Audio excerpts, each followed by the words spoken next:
Father Peter West has been a pro-life activist since 1986. He earned an MA degree in theology from Holy Apostles Seminary in Cromwell, Connecticut, and was ordained for the Archdiocese of Newark in 1991. Father West was the founder and director of Amicus, a successful Catholic young adult group for men and women in their 20s and 30s. He also has experience working with youth as a teacher and as a youth group leader. In his pastoral ministry, he has preached frequently on the topic of abortion. He has been able to dissuade women from having abortions and has helped women who have had abortions to find healing and peace. He spent almost 7 years in pastoral ministry before being released by Archbishop McCarrick to serve with Priests for Life. This organization, an official non-profit private association of the faithful under the canon law of the Catholic Church, is a pro-life network of over 40,000 priests and deacons. Its mission is to train and motivate the clergy to be more effectively pro-life. Father Peter West began his ministry with Priests for Life on April 1st, 1998.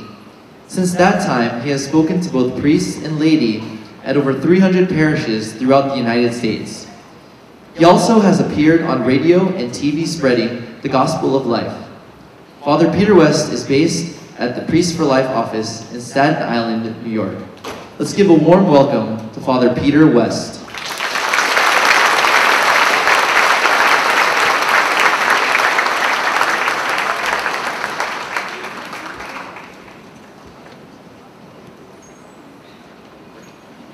Thank you all again very much. And I was very interested to hear what Frank Padilla had to say about your mission to defend life. And I want to thank Marjorie Romano for welcoming me here as well. Now, Priests for Life and I believe Couples for Christ have they have distinct, but they have very similar missions and goals. As I understand it, Couples for Christ exists to defend, promote, and support the family. And the family is the basic unit of society. And Priests for Life exists to promote the gospel of life. And abortion and euthanasia strike at the very heart of the family. Pope John Paul II once said that the gospel of God's love for man, the gospel of the dignity of the human person, and the gospel of life are one single and indivisible gospel. And so that to be pro-life is something that all of us are called to believe and to proclaim. Simply just as human beings, first of all, but especially as Christians, all Christians are called from their baptism to be pro-life. And the gospel of life, I believe, is also the gospel of the family. And so we definitely, though we have distinct missions that are a little different, nevertheless, we have a great alliance. Now, many of the same forces that are devaluing the family are devaluing life. Pro-abortion feminism, urbanization, materialism, selfishness, irresponsibility. They strike at the family, they strike at life. Many people, especially women and children, have been dehumanized, victimized by the devaluation of marriage through easy divorce laws, circumstances that favor desertion and cohabitation. The family is under attack in many nations, a war waged on the family at international and national levels. I'm sure Mr. Mosher can tell us more about how the United Nations conferences are trying to deconstruct the family so that the very meaning of marriage, family, and motherhood is now contested. A false opposition has been set up between the rights of the family as a whole, as a comprehensive unit, and the rights of individual family members, particularly by opposing the rights of children and parents' rights. So-called sexual rights and reproductive rights are being promoted in the name of freedom and an individualistic vision without any responsibilities and ties with the family, while in fact these rights are mainly in the service of abortion. and population control. Falling birth rates, combined with rising numbers of dependent elderly people, are producing an economic crisis and tensions between generations, as we've seen just recently in Greece, where the social welfare state is collapsing. And so elders are marginalized, cultural traditions are lost, the social fabric is weakened. In some countries, population growth is still high and without adequate economic and social resources. But the greatest problem, however, is when these children are born into such situations without the protection of their families. And based on discredited scientific theories and a Marxist type of pro-abortion feminism, a misguided, sometimes environmentalism, a well-funded anti-family mentality, and an anti-life ideology are being promoted at government levels and by organizations, individuals, who are often not democratically accountable. And thus the family is affected by new totalitarian tendencies. The natural law is not respected. Increasingly, sexual or gender identity is attributed to social or cultural factors. Now, there is a legitimate pro-life feminism that Pope John Paul II called for in Evangelium Vitae that respects life and the dignity of motherhood. But other forms of Marxist pro-abortion feminism promote the attitude that certain relationships within the family, especially motherhood, are a kind of involuntary servitude in and of itself. And over the last 3 decades, the abortion debate has largely been characterized as the clashing of rights, the human rights of the unborn child on the one hand, and the reproductive rights of the woman on the other. And many falsely believe that abortion is a necessary precondition to a woman's well-being and equality. And so if you want to stand for women's progress, they say, well, then you have to be for abortion. And indeed, to take a stand against abortion in our climate today is to be risked being called anti-woman. And so many people are afraid of being labeled anti-woman that they don't want to be labeled as pro-life. And so many Americans who understand that abortion is the taking of human life try to take a middle ground. And they try to say, well, I'm personally opposed to abortion. I would never have one myself. I believe it's wrong. Yes, it's the taking of a life.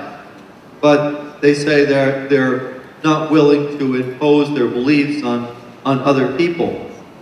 But you know, people had that same mentality with regard to slavery back in the 19th century. They would say things like, well, I believe slavery is wrong. I would never own a slave myself. But I think that others should have a right to choose to own a slave. People actually said things like that. And doesn't it sound ridiculous to us today? Well, it's just as ridiculous when we apply that same type of logic to abortion. In order to counter this attitude, though, I think that we have to show people how abortion harms women, how it harms them physically, psychologically, relationally, and culturally. And it's very well documented that women who have abortions suffer increased anxiety, depression, suicide. I told you in my homily about the Rachel's Vineyard retreat weekend that I went on with 10 people in the room. I think at least 3 of them said that they contemplated suicide after their involvement in an abortion. One of them, at least one of them was a man who said that. And in a study of a state-funded medical insurance program in California, published in the American Journal of Orthopsychiatry in 2002, showed that the rate of mental health claims for women who aborted was 17% higher than those who had carried their children to term. In another study, they said that the risk of death from suicide is 2 to 6 times higher for women who had had abortions when compared again with women who had given birth. Another study shows how abortion harms women physically said that abortion increases the risk of placenta previa by 50%. Now, placenta previa, that occurs when the placenta implants at the bottom of the uterus and covers the cervix and places the lives of both the mother and child at risk. It leads to very low birth weight babies. And Dr. Brian Calhoun, who is the director of the Antenatal Diagnostic Center at Rockford Memorial Hospital in Illinois, said that approximately 30% of preterm births, which now account for 6% of all births, are attributable to prior abortions. And then a lot of women have not been told about the link between abortion and breast cancer. And it's very well known at this point in the medical community that especially it is that a full-term pregnancy, especially before the age of 32, acts as a protective mechanism against breast cancer. Thus, research shows that teenagers with a family history of breast cancer who have abortions before their 18th birthday have an incalculably high risk of developing breast cancer. Approximately 1/5 of women who are curing abortions are teenagers. Half are younger than 25 years old. The risk of breast cancer is high for those women who are delaying their first full-term pregnancy through abortion. Yet such women are rarely informed of this indisputable link. Also, Dr. Angela Lanfranchi, who lives right here in New Jersey, says that through abortion, through abortion, a woman artificially terminates her pregnancy at a time when her breast cells have been exposed to high levels of potentially cancer-initiating estrogen, but before those cells have matured into cancer-resistant cells, as they ultimately do in a full-term pregnancy. And so Dr. Lanfranchi says the same biology that accounts for 90% of all risk factors for breast cancer accounts for the abortion breast cancer link. So in other words, in a normal pregnancy, there is a surge of estrogen in the beginning of that pregnancy, which lead to a growth, a profusion of cells in the breast. And then later on, they are differentiated into their specific functions. But with an abortion, what happens is that they remain in that undifferentiated state where they're more susceptible to carcinogens.